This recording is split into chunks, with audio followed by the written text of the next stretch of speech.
అందరికీ నమస్కారం అండి. ఈరోజు మనం అన్ని చోట్ల ఈ స్క్రబ్ టైఫస్ అనే ఫీవర్ న్యూస్లో ఉంది.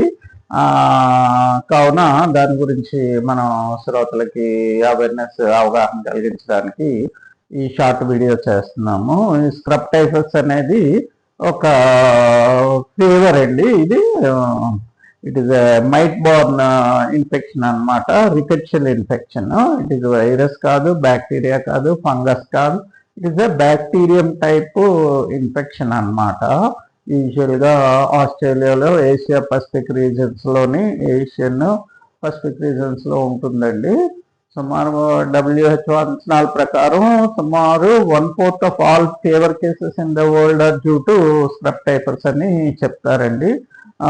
దీనికోసం అయితే మనం ప్రత్యేకంగా ఏమీ ప్యానిక్ అయిపోవసరం లేదు, భయపడిపోవసరం లేదు. కానీ చిన్న మైనర్ జాగ్రత్తలు తీసుకుంటే ఇది రాకుండా ఉంటుందండి. ఒకవేళ వచ్చినా సరే కూడా చాలా సింపుల్ టెస్టింగ్ మెథడ్ అండి.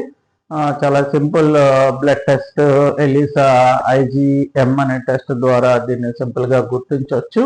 ఒకవేళ వచ్చిన ఈ స్క్రబ్ టైఫస్ వచ్చినా కూడా వెరీ సింపుల్ ట్రీట్మెంట్ అండి. 1 వీక్ ట్రీట్మెంట్. డాక్సైక్లిన్ అనే యాంటీబయాటిక్ కానీ, ఎజిథ్రోమైసిన్ అనే యాంటీబయాటిక్ కానీ, డాక్సైక్లిన్ 200 mg per day 1 week to 10 days తీసుకుంటే సరిపోతుందండి. It's simple very cheap antibiotic. అన్ని చోట్ల అవైలబుల్ యాంటీబయాటిక్ అండి. గవర్నమెంట్లో కానీ, ప్రైవేట్ సెటప్లో కానీ.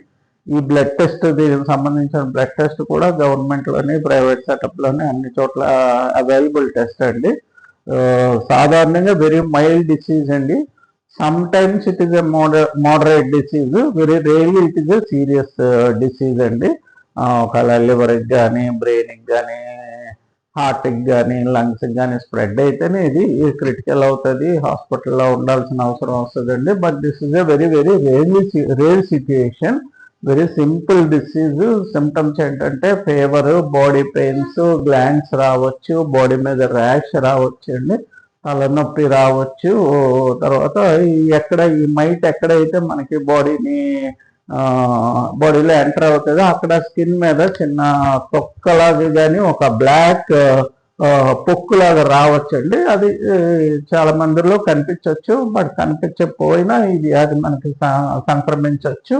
సాధారణంగా it is a rural disease అండి. But now with increased urbanisation and globalisation సిటీస్లో కూడా బాగానే కనిపిస్తుంది. పార్క్స్లో కానీ, గ్రీనరీ ఉండే చోట, చెట్లు పొదలు ఉండే చోట కనిపిస్తుందండి. కొంచెం శానిటేషన్, హైజీన్ తక్కువ ఉండే చోట్ల ఎక్కువగా ఇది కనిపించే అవకాశం ఉంది.